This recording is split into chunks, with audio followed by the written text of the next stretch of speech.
Hello everybody, this is Greg. I want to just kind of talk with you a couple of things as I'm painting this purple hair tie for Michonne. I've been working on a Michonne, and pretty much I have given her some of the paint. I'm going to probably work on her face a little bit more, but for the most part, though, just going to give her headband. So I want to talk to you a little bit today about the.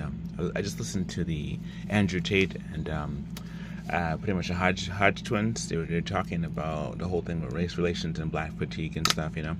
And the reason I want to talk to you about that is because I was thinking about, like, in similarity how I grew up as a kid. See, if you don't know me, I grew up here in New York. I was born in an island called Dominica, but I grew up here in New York. And see, as you can see, I'm fair skin. Fair skin. I'm a dark tan skin. I'm a black man, and according to society. And when I was growing up, I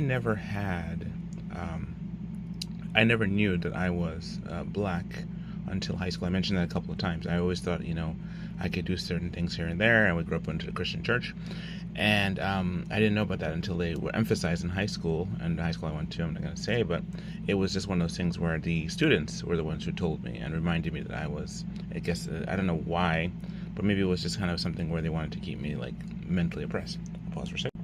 There's an aspect of where if you didn't do the tribal things, for example, you were not part of the tribe. Like, if you didn't have the right shoes, Jordans, or if your hair was in a certain way, you would actually be considered an outcast, and they would mock you.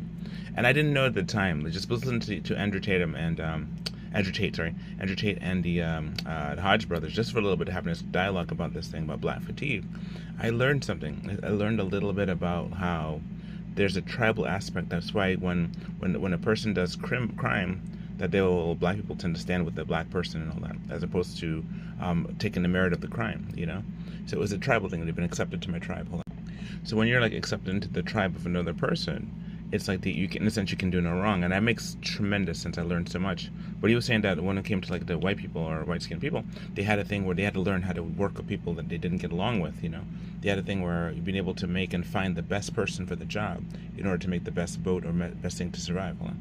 For example, when you live in a cold country, you have to be able to, have a system of things to gather food and raise the sheep and take care of things like that, so people can interact. But not just your own people, but you have to trade with other tribes and other people, other nations, to be able to get things done.